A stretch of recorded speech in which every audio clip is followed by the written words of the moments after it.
इस कार्यक्रम के पुण्यार्चक हैं श्रीमती विमला देवी बिलाला परिवार, Anupnagar, Indore, Madhya Pradesh. Shanti medicals, MMF infotech technologies private limited, Shrimati Vimla Devi, Mukesh Chandanbala, Vijay Mamta, Sanjay Jyoti, Hitesh Ritika, Priyansh Kamni, Lavina, Pranjal, Deepika, Abhi, Pranay, Deepanshu, घृति Pataudi. Shri Hanuman Prasad Barjatya परिवार, जशपुर, रायपुर, नागपुर, श्री राजकुमार, श्रीमती सुधा जैन, श्री विनोद, श्रीमती संजना जैन, श्री दिलीप, श्रीमती सीमा जैन, रासु, शीतल, राहुल, अदिति, रचित, मौलिक, जिनांश, वंशिका, धैर्य, वंदित जैन, पुष्पा, विमल पांड्या, इंदौर, स्नेहलता, विकास काला, जयपुर, ममता, सुरेश सेठी, कोलकाता, सानू, अमित जैन, सूरत, पूर्वा, हर्ष पाटनी एवं हितांश, कोलकाता, सलोनी, हर्षवर्धन जैन, आगरा, वेदिका, यश पाटनी, नागपुर, श्रीमती उषा जैन, श्री विमलेश जैन, पुत्र एवं पुत्रवधू श्री नितिन जैन, श्रीमती मेघना जैन,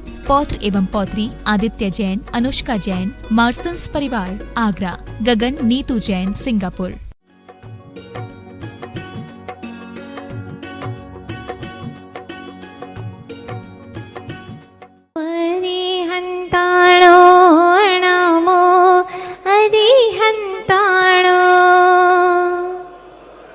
नमो अरिहंत अरहंत अरुहंताणम्।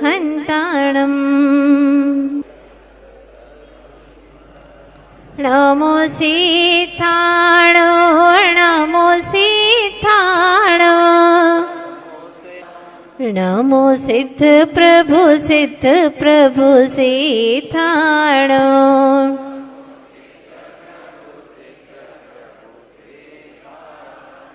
नमो आईरियाणो, नमो आईरियाणो,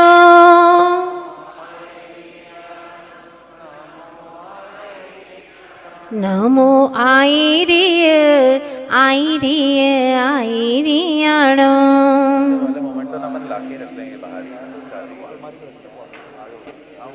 नमो वच्छायाणो, नमो वच्छायाणो,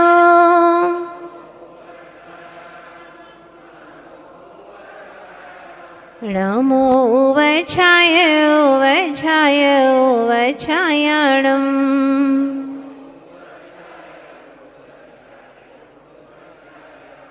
नमो सव्वे साहुणो लोये सव्वे साहुणो,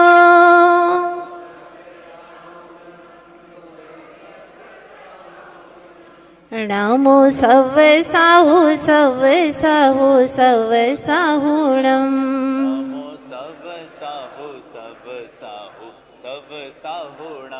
नमो गुरु मंगलो, नमो गुरु मंगलो,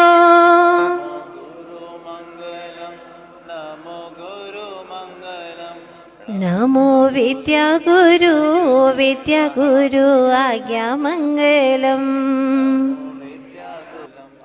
आदि तीर्थंकर श्री आदिनाथ भगवान की, चैतन्य चमत्कारी श्री पार्श्वनाथ भगवान की, श्री 2400 तीर्थंकर भगवान की, संत शिरोमणि अध्यात्म योगी आचार्य गुरुदेव श्री विद्यासागर जी महाराज की, पर्वराज पर्यूषण महामहोत्सव की, उत्तम क्षमा धर्म की, बोलिए हरिका मां पूर्णमती माता जी की, बोलिए हरिका संघ की। देखा गया है कि मजबूत पैर वाला लाठी पकड़ने को तैयार नहीं होता, आंखों से देखने वाला औरों का हाथ पकड़ने के लिए तैयार नहीं होता, बुद्धि का गर्व करने वाला स्वयं के दोष मानने को बिल्कुल तैयार नहीं होता, दूसरे की भूल साबित करने को तैयार रहता है, लेकिन स्वयं की भूल स्वीकार नहीं करता, दुखी होने पर आतुर होता है पर झुकने को आतुर नहीं होता, झुकने की भावना नहीं होती, प्रसन्नता की कुर्बानी कर ले लेकिन क्रोध को जीवित रखता है, वो क्रोध को मिटाना ही नहीं चाहता। वो सोचता है कि अगर क्रोध न करूं और फिर मुझे क्रोध ऐसे ही थोड़ी आता है, अगर कोई अन्याय करता है, गलती करता है तब मुझे क्रोध आता है। दूसरे के अन्याय पर क्रोध करना क्या घोर अन्याय नहीं है? सोचिएगा, दूसरे के अन्याय करने पर अगर हमें क्रोध आता है तो क्या हमारी आत्मा पर यह घोर अन्याय नहीं है? अगर दूसरा कोई गलती करता है और हमें क्रोध आता है तो क्या क्रोध करना महागलती नहीं है? मगर अफसोस हमें अपनी गलतियां समझ में आती ही नहीं है। इसीलिए अपनी गलतियों को समझने के लिए, अपने अवगुणों को निकालने के लिए, अपनी बुराइयों को मिटा देने के लिए ये महापर्व आया है। भीतर की ओर झांकने का, अंतर के ज्ञान गवाक्ष में झांकने का अवसर आया है। यूं तो दुनिया में कई पर्व आते हैं, कई त्योहार आते हैं। कुछ ऐसे हैं कि जो सामयिक है, समय से संबंध रखते हैं, तात्कालिक जिसे कहते हैं, जो कि व्यक्तियों से और घटनाओं से संबंध रखते हैं। जैसे महावीर जयंती है, ये व्यक्ति विशेष से संबंध रखती है। भगवान महावीर स्वामी से संबंध रखने वाला दिन है महावीर जयंती। दीपावली भगवान महावीर का मोक्ष कल्याण का दिन है। रामनवमी, जन्माष्टमी, ये सब तात्कालिक पर्व माने जाते हैं। दूसरे हैं घटना से संबंधित, जैसे रक्षाबंधन, अक्षय तृतीया, होलिका आदि आदि। ये सारे के सारे त्योहार किसी घटना से संबंध रखते हैं।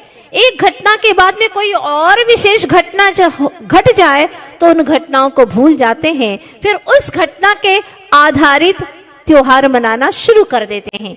एक महान व्यक्ति चला गया, काफी वर्ष बीत गए, तो फिर और दूसरे महान व्यक्ति आए, अब उनके नाम से त्योहार मनाना शुरू कर देते हैं। तो एक ये तात्कालिक त्योहार होते हैं, पर्व होते हैं। लेकिन दूसरे ऐसे पर्व हैं जो तात्कालिक नहीं है, त्रैकालिक होते हैं, शाश्वत होते हैं। ऐसा शाश्वत पर्व राज है हमारा 10 लक्षण महापर्व। जब लगातार 49 दिन तक कुवृष्टि होती है, पंचम काल का अंत हो जाता है, छठे काल का अंत हो जाता है। उस छठे काल के अंत होने के बाद में जब 49 दिन तक सुवृष्टि होना प्रारंभ हो जाती है, 49 दिन तक लगातार सुवृष्टि होती है। श्रावण कृष्णा प्रतिपदा से 49 दिन तक, यानी भादो सुदी पंचमी अंतिम दिन है, सब जगह सुगंध और सुहद वातावरण छा जाता है। ऐसी स्थिति में जो विद्याधरों ने और देवों ने गुफाओं में 72 युगल को रखा था या कुछ युगल को सुरक्षित करके रखा था, वो सब बाहर आ जाते हैं और आपस में क्षमा याचना करते हैं। वो आज का दिन है, वैसे चतुर्थी है लेकिन पंचमी से ही शुरू होते हैं तिथि घटने की वजह से। तो पंचमी के दिन सब जीव आपस में क्षमा याचना करते हैं। देखा क्रोध का, बुराई का और गलतियों का अंजाम देखा, सारी वृष्टि का विनाश हो गया, सारी सृष्टि का विनाश हो गया। इसीलिए आज से हम क्षमा धारण करते हैं। सब जीव उत्तम क्षमा, उत्तम क्षमा, उत्तम क्षमा। अब हम कभी भी ऐसी गलतियां नहीं करेंगे और सृष्टि का शुभारंभ हो जाता है। और वह शुभारंभ होता है सम्मेद शिखर तीर्थ राज से, जो हमारा शाश्वत तीर्थ राज है। इस तरह से आज से यह पर्वराज पर्युषण महोत्सव शुरू हो जाते हैं। एक ही दिन धर्म मना सकते हैं ना, 10 दिन की क्या जरूरत है? जैसे आम आदमी की परीक्षा जब आप करते हैं तो अनेक लक्षणों से करते हैं। ये बोली चाली में कैसा है, इसका व्यवहार कैसा है, हाँ, और उसका देखो पिछला क्या है जीवन, ये सब कुछ देखो। अगर किसी को पैसा देना भी है तो आप सोच समझ करके देते हैं, कितने लक्षणों से उसकी परीक्षा करते हैं। तो फिर हमें तो अपने आप को समझना है, जानना है, अपनी आत्मा की अनुभूति करना है। सबसे बड़ा कार्य है अपने आप को पा जाना, अपने अनंत वैभव को देख लेना, उसको दर्शन कर लेना और उसमें रम जाना। ये सबसे बड़ा कार्य है। इसके लिए आचार्य भगवंतों ने 10 लक्षण बताए हैं। जिस प्रकार से मकान तो एक ही होता है लेकिन उसमें प्रवेश करने के अनेकों द्वार होते हैं, द्वार अनेक है लेकिन प्रवेश करेगा तो एक ही घर में प्रवेश करेगा ना। उसी प्रकार से लक्षण भले ही भिन्न भिन्न है लेकिन जब प्रवेश करता है तो वह निज ग्रह में ही प्रवेश करता है। जिस तरह से कक्षा तो एक ही है लेकिन सेक्शन अलग अलग हो जाते हैं, ठीक उसी प्रकार से धर्म तो एक ही है जो आत्मा का स्वभाव है, वत्थु सहावो धम्मो, लेकिन उसको भिन्न भिन्न 10 लक्षणों के माध्यम से बताया जा रहा है कि वास्तव में तुम अपने आप को पाना चाहते हो तो कैसे पाओ, कैसे यात्रा करो अपने अंतर जगत में, जिससे तुम्हें चैतन्य भवन में, अपने ज्ञान भवन में निवास करने का शाश्वत काल तक अवसर प्राप्त हो जाए, एक पल के लिए भी तुम्हें दुख ना हो। तो जिस प्रकार से बीज होता है और उसको धरती में डाल देते हैं, तो धरती एक क्षमा का रूप मानी जाती है, सहिष्णुता का प्रतीक मानी जाती है, वह उत्तम क्षमा का रूप है। और फिर जब उस धरती के अंदर बीज को डाला जाता है और वह जितनी जितनी मृदु माटी में घुल मिल जाता है, मिलता चला जाता है, वह बीज अपने कड़ेपन को छोड़ करके मृदु हो जाता है, ऊपर से जल आदि उसकी बारिश होती है, वह बीज नरम होता है, मृदुता को पाता है और फिर उसमें अंकुर फूटता है, तो सीधा अंकुर फूटता है, वो आर्जव धर्म का प्रतीक है। और फिर सीधा अंकुर फूटने के बाद में आपने देखा होगा खेत के अंदर खरपतवार उग आती है, उसको लोग अलग कर देते हैं वरना अच्छे से फसल नहीं आ सकती, इसीलिए उसकी सफाई करना शुचिता का प्रतीक है, उत्तम सोच का प्रतीक है। फिर कहीं वह छोटे छोटे पौधों का सत्य का दर्शन होने लगता है, यह सत्य के स्वरूप में है। जब वह सत्य रूपी सूरज का दर्शन होने लगता है तो संयम रूपी फूल खिलना प्रारंभ कर देते हैं, और जब फूल आते हैं तो तप का फल भी आता है। जब तप का फल आता है तो फिर वह अपने लिए नहीं रखता, वो त्याग कर देता है, उसे औरों के लिए प्रदान कर देता है। और जब प्रदान कर देता है तो जो आनंद होता है, जो सुख प्रतीत होता है, वह है आकिंचन्य। सब दे करके आकिंचन्य हो जाता है, किंचित भी अपने पास नहीं रखता, वह है आकिंचन्य। और आकिंचन्य होने के बाद में अपने ब्रह्म में आचरण करता है, रमण करता है, उसका नाम है ब्रह्मचर्य। इस प्रकार से दश धर्म का स्वरूप हमारे आचार्य भगवंतों ने हमें बताया है। जिनेंद्र भगवान की वाणी में आया है तो सीजन डे शुरू हो गए हैं, वर्ष भर का यह सीजन हमारे सामने आ गया है, जिसकी वर्ष भर से प्रतीक्षा करते हैं। लोग कहते हैं कि त्योहार और पर्वों में अंतर है क्या? क्या अंतर है? त्योहार और पर्व में बहुत अंतर है। कभी आप विचार करो तो जो त्योहार होते हैं वो भोग प्रधान होते हैं, जबकि पर्व त्याग प्रधान हुआ करता है। त्योहार में भौतिक आनंद आता है, लेकिन पर्व में आत्मा का आनंद मिलता है। आप लोग स्वयं महसूस कर रहे हैं, त्योहार से व्यापारी वर्ग प्रसन्न हो जाता है ना, कि अब दुकानें अच्छी चलेगी, राखी आ गई, होली आ गई, दिवाली आ गई, वो व्यापारी वर्ग बहुत प्रसन्न हो जाते हैं। लेकिन जैसे पर्व आते हैं तो भक्त प्रसन्न हो जाते हैं, जैसे कि इंदौर के भक्तगण कितने प्रसन्नचित हैं, कब वह शुभ अवसर आएगा सोच रहे थे, और आज वह जगमगाता हुआ अंतर में दीप जलाने वाला यह मंगलमयी पर्व शुरू हो गया। पर्व और त्योहार में बहुत अंतर है। त्योहार पर आप बाहर का घर सजाते हैं, लेकिन पर्व में क्या करते हैं? हाँ, मंदिर को सजाते हैं, मन रूपी मंदिर को सजाते हैं।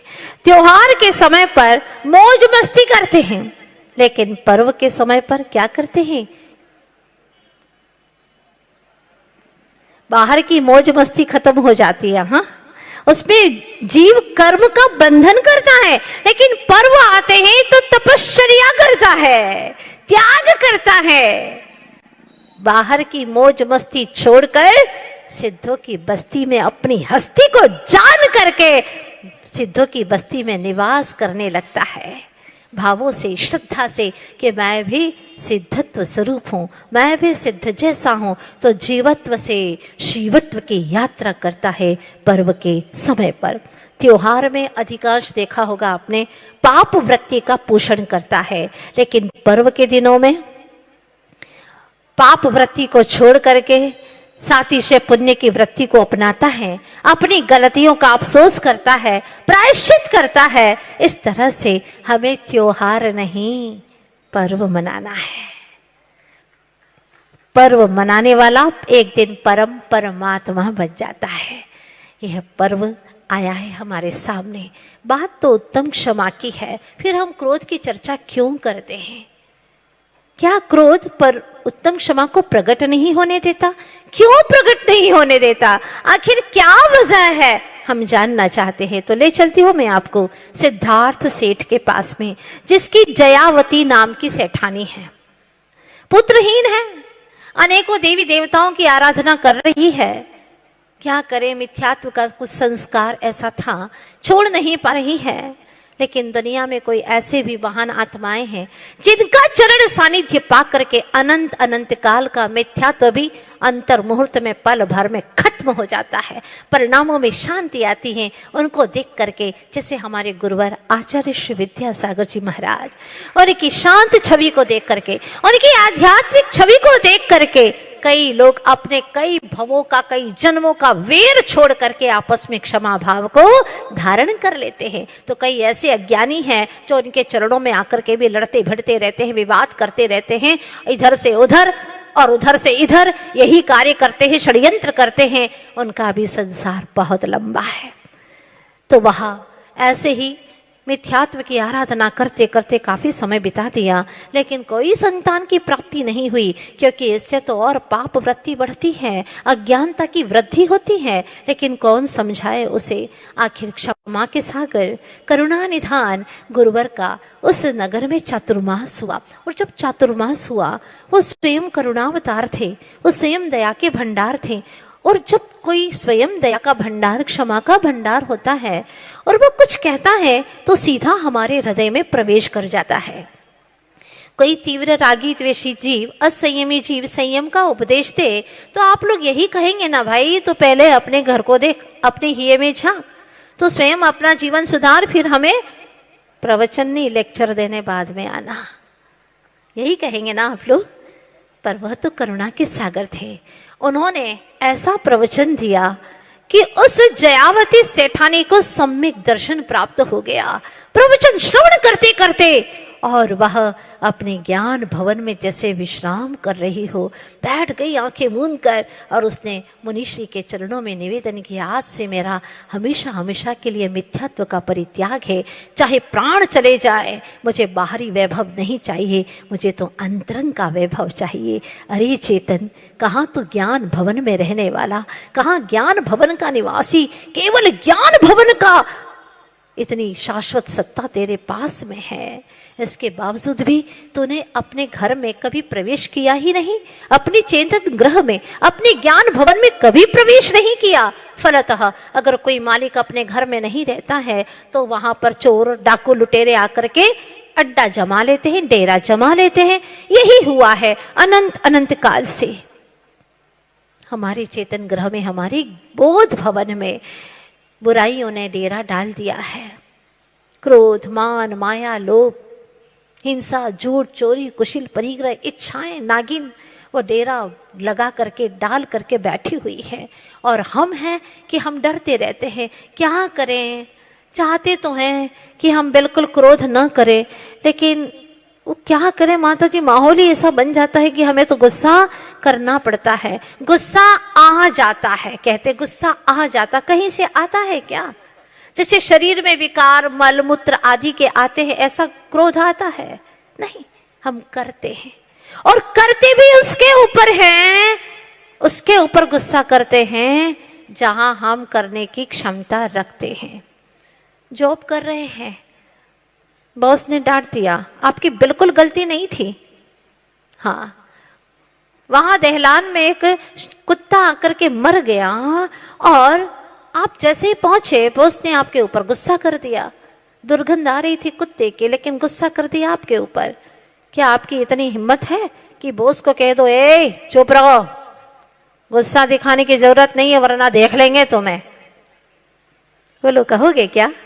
नहीं कहोगे। क्यों? क्यों नहीं कहोगे? क्योंकि अगर गुस्सा कर दिया ना तो अनर्थ हो जाएगा। इसलिए वहां गुस्सा नहीं करोगे, जहां चलती है वहीं पर गुस्सा करोगे। तो घर आकर के पत्नी के ऊपर गुस्सा निकाल दिया।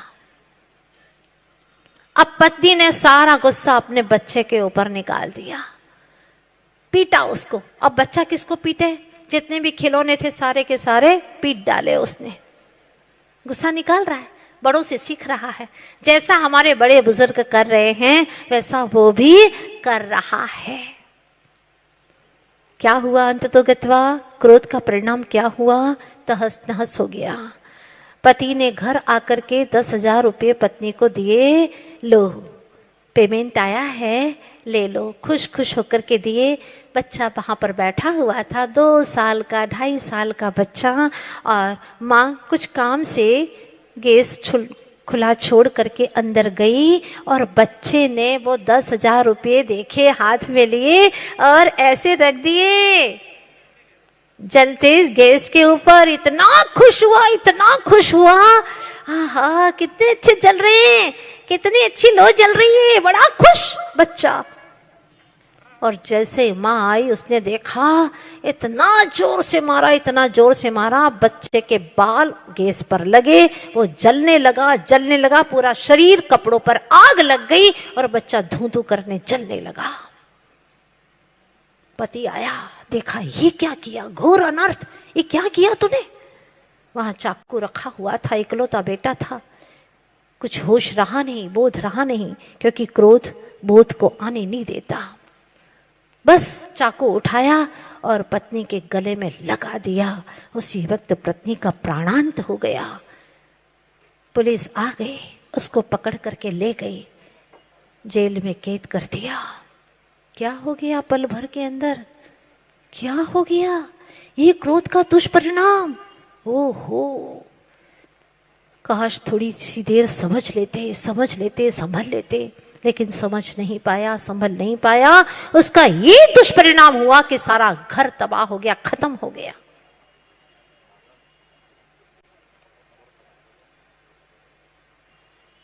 दूसरों को लाइन पर लगाने के लिए खुद लाइन से उतर जाना। पिता कहता है कि बेटा बात ही नहीं मानता, उसको लाइन पर लगाने के लिए गुस्सा तो करना ही पड़ता है ना, नहीं करेंगे तो कैसे वो लाइन पर आएगा, और खुद लाइन से उतर जाते हैं। आचार्य भगवान कहते हैं कि कोप के कूप से बाहर निकलो। ये कोप भयानक कूप है और कोई गुस्सा नहीं दिलाता तुम्हें। हमारे अंदर गुस्सा है, भरा हुआ है, बस थोड़ा सा एक बारूद चाहिए, कोई निमित्त चाहिए। आचार्य भगवत पाद कुंद कुंद स्वामी ने गाथा लिखी है समयसार ग्रंथ राज में। कोहोर्णार्णं नहवदे जम्हा कोहोर्ण नाने किंची तम्हार्णं नानो अर्णम को हम जिना विंती। कोहोर्णार्णं न हवदे, क्या समझाते बड़े प्रेम से। हे चेतनात्माओं, क्रोध है ना, वो ज्ञान नहीं है, वो बोध नहीं है। जम्मा कोहर न नाणे किंची, क्योंकि क्रोध प्रकृति जो है, पुद्गल प्रकृति, वो कुछ नहीं जानती। और क्रोध प्रकृति जब उदय में आती है और उस उदय पर जीव हावी नहीं हो पाता, क्रोध हावी हो जाता है उसके ऊपर, मतलब क्रोध का उदय जीत जाता है और जीव हार जाता है। ऐसे क्षणों में वह समझ नहीं पाता, समझ नहीं पाता, हित अहित का उसे भान नहीं रहता। क्या मेरे लिए श्रेयस्कर है, क्या अश्रेयस्कर है, क्या करणीय है, क्या अकरणीय है, वह कुछ नहीं समझ पाता। और ऐसी स्थिति में वह अपना आपा खो बैठता है। आपने देखा होगा, क्रोध में तन तो शक्तिशाली होता है लेकिन मन कमजोर पड़ जाता है। ये इसकी तासीर है क्रोध की, कि तन तो शक्तिशाली हो जाता है, बड़ा ही ताकतवर हो जाता है। पता नहीं कहां से इतनी शक्ति आ जाती है क्रोध के क्षणों में, बहुत ताकत आ जाती है, बड़ी से बड़ी चीज को उठा लेते हैं। ये क्रोध की ताकत है, लेकिन मन बहुत कमजोर हो जाता है। क्रोध आ जाए, थोड़ी सी देर पोस्टपोन करो उस क्रोध को। चलो करना तो है ही, हम करना तो नहीं छोड़ेंगे, ठीक है कर लेना, कोई बात नहीं, हाँ, लेकिन अभी पोस्टपोन कर रहे हैं थोड़ी देर के लिए। अच्छी बात है, इतना ही करो, उस निमित्त से दूर हट जाओ, उतनी देर उसकी तरफ मत देखो, उसका जो वे है कहने का उस पर ध्यान मत दो, आत्म तत्व का चिंतन करो। ओ, कहां चिंतन आएगा उस वक्त, तो क्रोध इतना हावी होता है। ओहो, तो कुंद कुंद स्वामी कहते हैं, सुनो, क्रोध तुम्हें कोई दिलाता नहीं, कोई देता नहीं, कहीं से आता नहीं, तुम्हारे भीतर में है, इसीलिए हो रहा है और तुम कर रहे हो, बुद्धि पूर्वक क्रोध कर रहे हो। तो कुंद कुंद महाराज ने कहा, सुनो, एक व्यक्ति जब उनके पास में आया और कहने लगा, महाराज मैं क्रोध करना बिल्कुल चाहता नहीं हूं, लेकिन क्या करें, घर जाते हैं कि क्रोध आ जाता है, पत्नी का चेहरा देख करके गुस्सा आ जाता है, बेटा बिल्कुल लायक नहीं है, लायक है ही नहीं, आज्ञा मानता ही नहीं है। आप अपने पिता की आज्ञा मानते थे? वो तो हम नहीं मानते थे। तो तुम्हारा बेटा तुम्हारी बात कैसे मानेगा? तुम लायक थे बेटे की उम्र में? नहीं, वो तो नहीं था, कुछ नहीं, ऐसे ही रखड़ता रहता था। तो तुम्हारा बच्चा भी वही कर रहा है जो तुम कर रहे हो, तुम्हें कोई हक नहीं है अपने बच्चे को कहने का। वो कहता है कि मुझे गुस्सा नहीं आता, लेकिन क्या करूं, आ ही जाता है। तब कुंद कुंद महाराज ने एक उदाहरण दिया कि बाल्टी को कुएं में डालो, क्या आएगा? क्या आएगा? पानी आएगा। ठीक है, पानी होगा तो पानी आएगा, और कीचड़ होगा तो कीचड़ आएगा, और कुछ भी नहीं होगा तो कुछ भी नहीं आएगा। जो कुएं में भरा है वही बाहर में आएगा। उसी प्रकार से जो तुम्हारे भीतर में भरा हुआ है वही बाहर में आने वाला है, और कोई अलग सी चीज नहीं आएगी। अगर तुम्हारे अंदर क्रोध भरा है तो बस थोड़ी सी तुली चाहिए, थोड़ा सा एक निमित्त चाहिए कि तुम्हारा अशुद्ध उपादान जागृत हो जाता है। अगर चाहो तो ऐसे क्षणों में मुनिराज जैसी क्षमा भी तो धारण कर सकते हो ना। जैसे महामुनीश्वर शुद्ध सागर मुनिराज, चारों बलि आदि आ गए, नंगी तलवार लिए, जान रहे हैं वो, लेकिन भीतर ही भीतर में तुम करो क्रोध, हम धारण करेंगे क्षमा। देखते हैं किसकी विजय होती है। और क्या हुआ, स्वभाव की ही विजय होती है। सत्यमेव जयते। गधा कौन है, ऊपर वाला या जिसने बिठाया है वो गधा है। बात समझने की है। तो हम स्वयं क्रोध के वशीभूत हो रहे, क्रोध को अपने वश में नहीं कर पा रहे हैं। धन्य है वे मुनीश्वर जिन्होंने शत्रुता में भी भगवत्ता का दर्शन किया। वाह, चारों शत्रु जैसे खड़े हैं नंगी तलवार लिए, लेकिन उसमें शत्रुता का दर्शन नहीं किया, उनमें भी भगवत्ता का दर्शन किया कि इनकी कषाएं अच्छी नहीं है, लेकिन इनकी जो आत्मा है, ये जो आत्माएं हैं, जो जीव है, वो जीव बुरा नहीं है। क्या भेद ज्ञान की दशा है। आप लोग भी कभी कभी क्षमा तो करते हैं ना। कहते हैं कि हम भी कभी कभी करते हैं क्षमा, ऐसा नहीं है कि नहीं करते हैं। कैसी क्षमा करते हैं आप लोग? हाँ, मजबूरी वशात। जैसे चल रहे हो और कोई बड़ा नेता आदमी आ जाए रास्ते में और आपकी ठोकर उसे लग जाए, हड्डी आपकी टूटी है, फिर भी क्या कहते, साहब आपको कुछ लग तो नहीं गया, हाँ माफ कर देना हमको, क्षमा कर देना हमको। इसे क्षमा करते हो ना आप लोग? क्योंकि वो बड़ा आदमी है, नेता आदमी है, हड्डी आपकी टूटी, उसको तो कुछ हुआ ही नहीं है, लेकिन फिर भी क्षमा करते हैं। ये वास्तव में क्षमा नहीं है, मजबूरियां हैं आपकी। जैसे कि आपने नाम सुना होगा फिल्म अभिनेता का ओम प्रकाश जी। जब उनसे कहा कि देखो तुम दारा सिंह से कुश्ती मत लड़ो, वो दारा सिंह है, लेकिन वो माने ही नहीं। अभिनेता होना अलग चीज है और पहलवान होना अलग चीज होती है। वहां तुम उसे ही करते हैं ना, बुंदेलखंड में बोलते हैं ऐसे ऐसे लड़ाई झगड़े करते हैं फिल्म में, वो बात अलग है। और यहाँ सच की कुश्ती होने वाली है, मत लड़ो, लेकिन वो नहीं माने।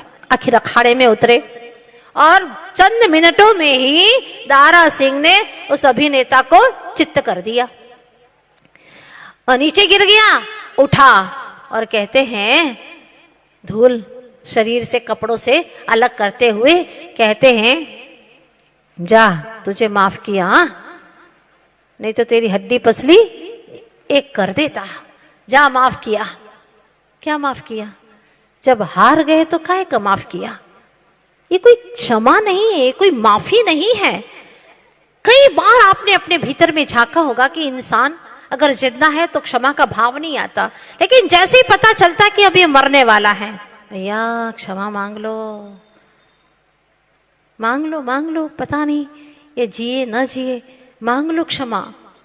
तो कह देते हैं उससे, देखो भाई, अगर तुम मर गए तो हमारी हमेशा के लिए क्षमा है, और जिंदा रहे कदाचित पुण्य का योग आया तो अपनी दुश्मनी जो की त्यों चलेगी। क्या ये क्षमा का भाव है?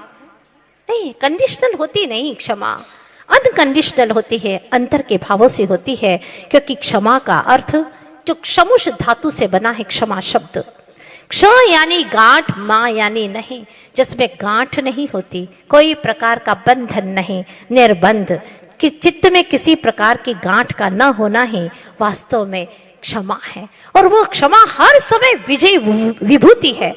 ये तो मोक्ष मार्ग के ऊपर एक दीप का आधार है, जैसे कोई एक दीप है जलता हुआ, जो कि संयमाचरण का प्रमुख कमांडर है। संयम तो धारण कर लिया और क्षमा का भाव नहीं आया तो कमांडर नहीं है, क्या करेगी सारी सेना? सब हारी हुई है। जो आत्म स्वातंत्र की रणभेरी के समान है, जिसके जीवन में क्षमा है, वो आत्म स्वतंत्रता को प्राप्त कर चुका है। इसीलिए मुनि भगवंतों के जीवन में पूर्ण रूप से उत्तम क्षमा होती है और श्रावकों के जीवन में आंशिक रूप से होती है। साल में 3 बार उत्तम क्षमा का भाव, क्योंकि 6 महीने से ज्यादा अगर क्रोध भाव, वैर भाव बन जाए तो वह अनंतानुबंधी कषाय के रूप में परिवर्तित हो जाता है। मिथ्या दृष्टि, दीर्घ संसारी हो जाता है। इसीलिए भाई 4 महीने होने वाले हैं, उत्तम क्षमा सब जीवों से, खाली शब्दों से नहीं। उत्तम क्षमा, उत्तम क्षमा, उत्तम क्षमा, हाँ, और अंदर में वही पूरा चल रहा है, वही वैर भाव चल रहा है, वही महत्वाकांक्षाएं चल रही है, हम तुमसे कम नहीं, ये दुर्भावनाएं अंदर में पल रही हैं। इसका मतलब उत्तम क्षमा है ही नहीं। उत्तम क्षमा तो ऐसी होना चाहिए कि जिससे अपने भीतर में निज भगवान का दर्शन हो जाए। जैसे कि दर्पण साफ स्वच्छ हो जाए तो स्वयं का चेहरा स्पष्ट ही दिखाई देने लगता है। बस ऐसे ही अपने जीवन में कुछ ऐसा ही कार्य करना है। मुस्कुरा करके गम का घूंट पीना जिसे आ गया, आचार्य कहते हैं कि वास्तव में से जग में जीना आ गया। जो मुस्कुरा करके गम के घूंट पी लेता है और उसको क्षमा कर देता है। जिस तरह से व्यक्ति पूजा घर में बैठा हुआ है और अचानक कोई अनजान व्यक्ति जूते पहन करके पूजा घर तक आ जाता है, गुस्सा तो बहुत आता है, लेकिन गुस्सा करोगे तो अपना घाटा है। वह व्यक्ति अपने आप का संतुलन बना करके कहता है, देखो जी आपको कितना स्नेह है मुझसे, हाँ बहुत स्नेह है, इतना स्नेह था, इतना प्रेम था कि आप बिना जूते चप्पल उतारे ही यहां तक आ गए। आपके स्नेह के लिए धन्यवाद, ध्यान रखना। हाँ, आगे से वो उसको भी अच्छा लगा, बुरा भी नहीं लगा, लेकिन तेल मिला करके जब हम बोल जाते हैं तो सच में उसको भी बुरा लगता है, उसको भी अच्छा नहीं लगता है। क्योंकि इसका प्रभाव जैसे हमारे मन पर पड़ता है किसी के क्रोध का, तो हमारे क्रोध का भी दूसरे के मन पर अवश्य ही प्रभाव पड़े बिना नहीं रहता। ये निश्चित बात है, क्योंकि हमारे देश के विज्ञानों ने इसके ऊपर खोज की कि जैनों के ये पर्व आते हैं और उसमें वह क्षमा को धारण करते हैं। आखिर है क्या बात, क्या कारण है? तो आचार्य भगवंतों ने भी इसके बारे में पहले ही हमें बता दिया था कि 1 मिनट क्रोध करोगे तो 8 सेकंड की शांति तुम्हारी हमेशा के लिए खो जाएगी। 1 घंटे में 8 सेकंड की शांति तुम्हारी खो जाएगी, एनर्जी लॉस हो जाएगी। जिस प्रकार से 2 घंटे शारीरिक श्रम करने से जितनी ऊर्जा नष्ट होती है, उतनी ऊर्जा मात्र 15 मिनट क्रोध में ही नष्ट हो जाती है। अगर क्रोध करेंगे तो 15 मिनट में इतनी ऊर्जा आपकी खत्म हो जाएगी और आत्मा की तो शक्तियां अनंत के रूप में खत्म हो जाती है।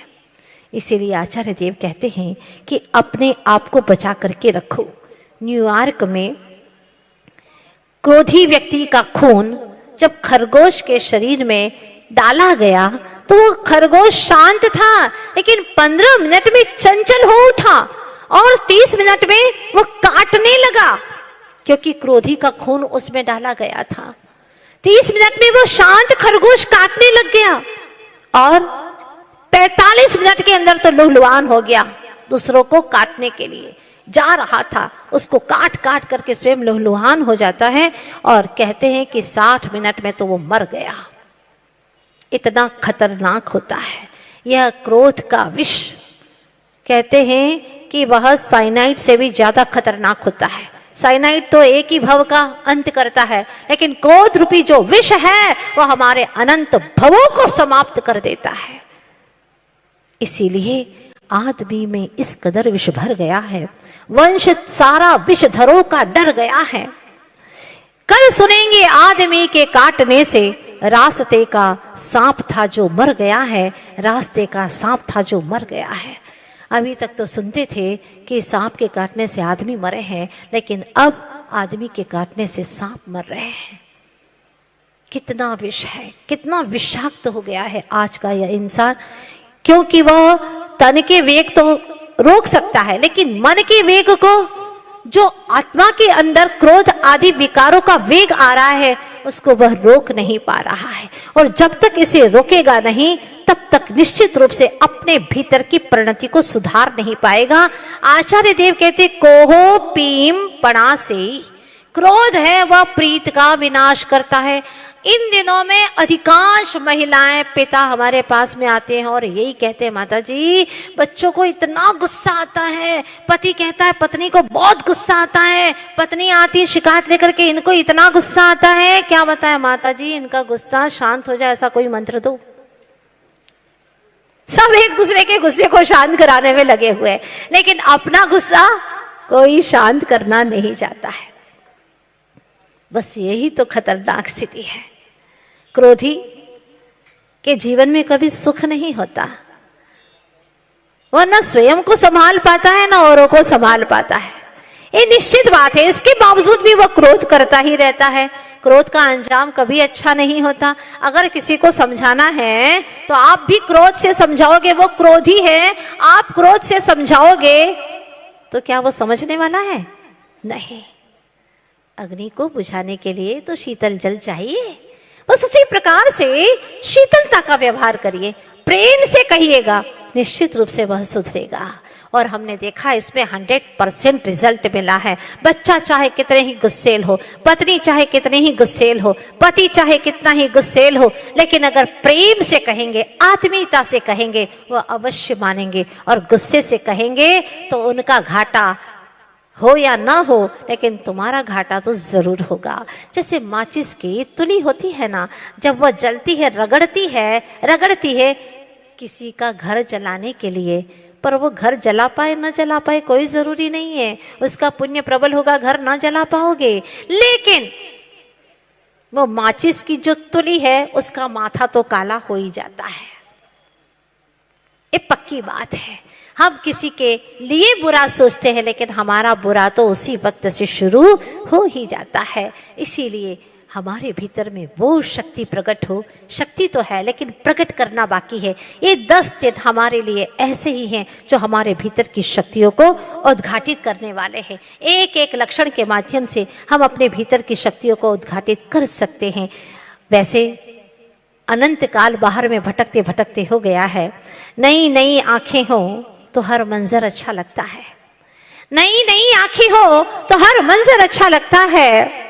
कुछ दिन शहर घूमे, लेकिन अब निज घर ही अच्छा लगता है, अब निज घर ही अच्छा लगता है। पहले सेठ साहूकारी चलती थी नगर के अंदर, वही सारे नगर की पंचायत करने वाले थे, मुख्य थे, और वो चले गए। अब क्या होगा? बहुत गुस्से में आई और उसने नगर में घोषणा करा दी कि इस नगर के अंदर अब कभी भी कोई मुनि प्रवेश नहीं करेगा। क्यों? क्योंकि जैसे ही बालक जन्मा और उसकी कुंडली दिखाई तो पुरोहित ने कहा कि जब भी ये किसी मुनि राज को देखेगा तुम्हारा बेटा भी घर त्याग कर देगा। तो मां ने राग से द्वेष भाव उत्पन्न करके सारे मुनियों को नगर में प्रवेश करने के लिए ही वहां पर घोषणा करवा दी, कोई भी मुनि इस नगर में प्रवेश नहीं करेगा। सुकौशल बड़े हो जाते हैं जिनका नाम सुकौशल रखा गया। 32 कन्याओं से विवाह हो गया। एक दिन अपने घर की अट्टालिका के ऊपरी छत पर बैठे हुए थे, धाई भी बैठी थी और पूरी पत्नियां भी वहां पर बैठी हुई थी। क्या होता है, अचानक एक मुनि नगर की ओर प्रवेश करते हुए दिखाई दिए। बहुत करीब से दिखाई दे रहे थे, बस नगर के मुख्य मार्ग में, मुख्य द्वार में प्रवेश ही करने वाले थे कि सिपाही उन्हें रोक देते हैं कि मुनि का प्रवेश वर्जित है इस नगर में। और सुकौशल स्वामी ऊपर से देख रहे हैं, उनकी पत्नियां देख रही है, धाय माँ देख रही है। तब वह पूछते हैं धाय माँ से, अपनी माँ से, कि माँ इन्हें आने से क्यों इनकार कर दिया? उनकी अपनी माँ कहती है, बेटा ये जो है ना वह मुनि नहीं, ये तो भिखारी है। मन ही मन सोचती है, मुनि कैसे कह दूं, ये तो भिखारी है, भिखारी। और अपने ऐसे अटूट वैभव वाले इस नगर में भिखारी कैसे प्रवेश कर सकता है? इसलिए भिखारियों को प्रवेश वर्जित है यहाँ पर। जैसे ये बात सुनी धाय माँ को बहुत, बिना कुछ सोचे बिना कुछ कहे चल देते हैं। तीव्र तपस्या करते हैं, कठोर तपस्या करते हैं। इधर से वो माँ मरण करके, राग के वशीभूत होकर के, क्रोध के वशीभूत होकर के, मुनिराज की मुद्रा ही उन्हें अच्छी नहीं लगती और वह क्रोध के वशीभूत होकर के शेरनी का रूप धारण तो कर ही लेती है, मर करके शेरनी बन जाती है। और वह शेरनी अपने पुत्र सुकौशल स्वामी के ऊपर आकर के झपट्टा मारती है, उनका शरीर नोच नोच करके खा रही है। ओहो क्या दृश्य है! वो ही माँ जो इतनी रागी थी आज इतनी द्वेषी हो गई। ये संसार का खुला चित्रण देखिए और संसार के इस चित्रण को देख करके आपके भीतर में भी ये भाव आना चाहिए कि इतना राग किसी से नहीं करूँगा कि मैं उसके बिना रह न पाऊँ, और इतना द्वेष भी किसी से नहीं करूँगा कि वो रहे तो मैं उसे देख भी ना पाऊँ, मैं रह भी ना पाऊँ, ऐसा भी द्वेष नहीं करूँगा। लेकिन क्या हुआ, उस शेरनी ने ऐसा तीव्र कर्म बांधा, लेकिन मुनिराज ने उसके प्रति कोई शत्रुता धारण नहीं की। उसके अंदर भी शत्रुता नहीं, भगवत्ता का दर्शन किया। आज नहीं तो कल ये भी भगवान आत्मा है, कल भगवान हो सकती है। धन्य है उनकी उत्तम क्षमा को। ऐसे ही मेरे गुरुवर आचार्य श्री विद्यासागर जी महाराज, कई लोगों ने उनके अपने जीवन में कुछ भी कहा हो, कैसा भी बर्ताव किया हो, लेकिन मैंने आज तक इतने वर्ष हो गए लेकिन गुरुदेव के मुख से कभी उनके बारे में कभी कोई शब्द नहीं सुना कि उन्होंने ऐसा कहा। अगर कोई जा करके सुनाता है तो आचार्य भगवान कहते हैं नहीं नहीं ऐसा नहीं कहना, ऐसी कोई चर्चा नहीं करना। उनके भीतर में कहीं से भी उसके प्रति क्रोध का भाव नहीं आता। धन्य है ऐसे क्षमा के सागर गुरुवार आचार्य श्री विद्यासागर जी महाराज को अनंतों बार प्रणाम करने का मन होता है। भगवान ऐसी क्षमा हमारे जीवन में भी आए, हमारा कोई शत्रु न रहे, हर पल के लिए अपने परिणामों की निगरानी रखें। और वह जिस तरह से सुकौशल जी क्रोध को त्याग करते हुए अपने स्वभाव रूप क्षमा में निरंतर गतिमान है, प्रवाहमान है, मोक्ष मार्ग की ओर बढ़ते चले जा रहे हैं। आज पहला दिन है आपके यहाँ पर पर्वराज पर्युषण महामहोत्सव का। अपने भीतर में ऐसी क्षमा का प्रवाह बहे, इसके लिए 24 घंटे में आपको एक नियम दिया जाएगा जिसको हर किसी श्रोतागण को पालन करना अनिवार्य है, चाहे शिविरार्थी हो अथवा ना हो, सभी लोग पालन करेंगे ना। पीछे से भी बहुत अच्छा। तो बहुत छोटी सी बात है, 24 घंटे में हमें बहुत ही संभल करके चलना है। उत्तम क्षमा का हमारे जीवन में भी प्रादुर्भाव हो, इसके लिए छोटा सा काम करना है आपको, किसी को भी तू नहीं कहना है, आप कह के पुकारना है। छोटी सी शुरुआत आप सब लोगों के लिए नियम है, यहां आप सब लोगों के लिए है। तू नहीं कहेंगे, बच्चा भी है, 24 घंटा सिर्फ, इससे आपके वचन बिल्कुल संतुलित हो जाएंगे। वचनों से संतुलन शुरू करना है ताकि मन में भी आपका संतुलन बना रहे। और कदाचित अभी तक हैबिचुअल तो थे ही, संस्कारी थे, और अगर कभी आ गया तो क्या करेंगे? एक माला फेरेंगे नमोकार मंत्र की। एक बार तू निकला, एक बार नमोकार मंत्र, दूसरी बार निकला 2 नमोकार मंत्र, और जो जितनी माला फेरेंगे यहां आएंगे उनको हम उपहार भी देंगे। इससे पता तो चलेगा कि हम अपनी वचन प्रवृत्ति पर संतुलन बना भी पा रहे हैं कि नहीं बना पा रहे हैं। इसीलिए आप सबसे गुजारिश है, अपने नियम का कल ठीक 10:30 बजे तक आपको इस नियम का पालन करना है। जो मौनी है बहुत अच्छा है, किसी को भी तू कह करके नहीं पुकारना है, बस यही बात आप लोगों को ध्यान रखना है। तो क्षमा लोहे को शीशा बना देती है, क्षमा लोहे को शीशा बना देती है, क्षमा शैतान को भगवान बना देती है। क्रोधाग्नि में व्यर्थ ही जल करके क्रोध को मत उबारो, क्योंकि कषाय इंसान को शैतान बना देती है। इसी शुभकामना के साथ में बोलिए दशलक्षण महापर्व की जय। संत शिरोमणि आचार्य गुरुदेव श्री विद्यासागर जी महाराज की जय।